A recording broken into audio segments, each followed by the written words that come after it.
just being in rehearsal with him, he was so energetic, and it just gave it. We played the piece completely differently after we worked with him. I remember getting home from that rehearsal, and I wasn't able to go to sleep because I was so popped up because he wanted everything louder, louder, louder, faster, faster, faster.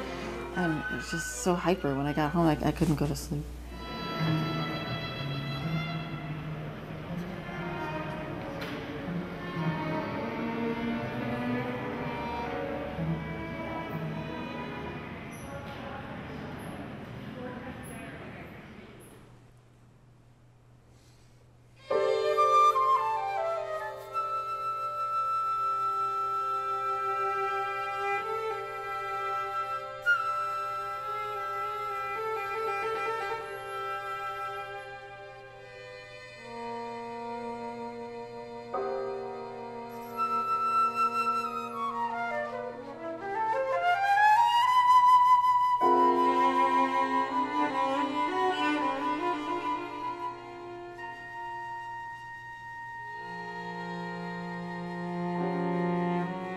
Everything leading up to the final concert, of course, was completely crazy.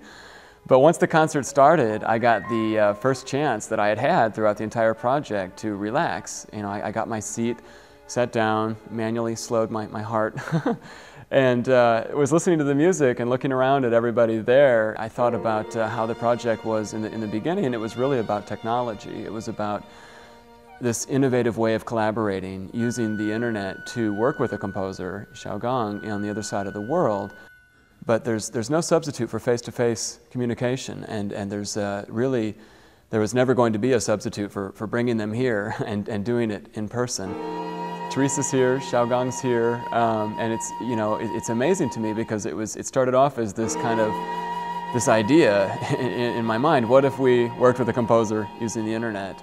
And through a couple of emails and an intense amount of labor, it happened. They're here.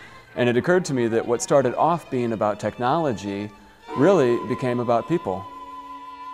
There was one scale, very fast scale, and all the instruments played that scale. But I start first, and like from the very low keys of the piano to the highest keys.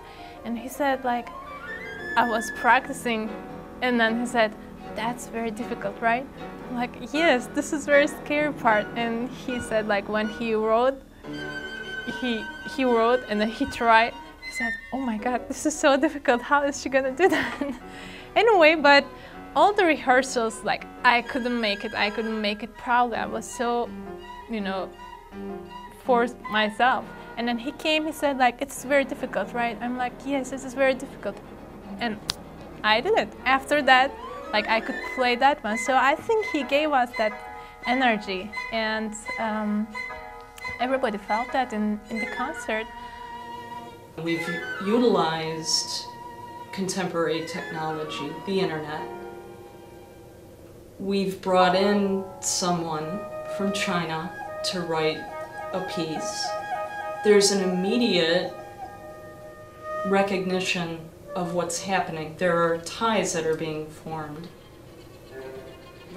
There's a communication that's being formed. And granted, it's not political, but it's necessary. We're hearing what's being done halfway around the world within moments of it being written. In my point of view, it's given me a chance to show my music in the Western, but on the other hand, people in Chicago, people in the middle of the USA can see what happened in China, what in the mind of the Oriental people, what they are thinking about classical music or about Western instrumental music.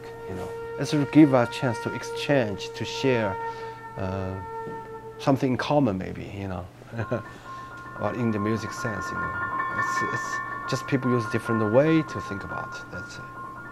Yeah, I think it's a good idea. Yeah, I love it.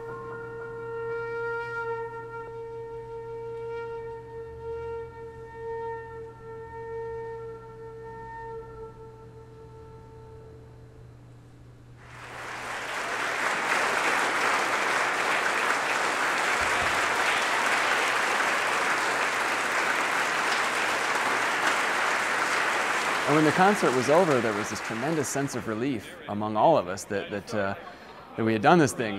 We had done it. It was over. I mean, we were slap happy. We were all congratulating each other. We're taking pictures with all these wonderful people who came out for the concert. And when I got home, I mean, I felt this great sense of relief, but I felt also that I could get my life back, kind of. I mean, I have to admit it. It was a wonderful project. It was a great thing for ACM that we did it. I was tremendously happy and proud that we pulled it off. But right now, I'm you know, I can go get a beer. I can go see my friends that haven't seen me in the last 6 months.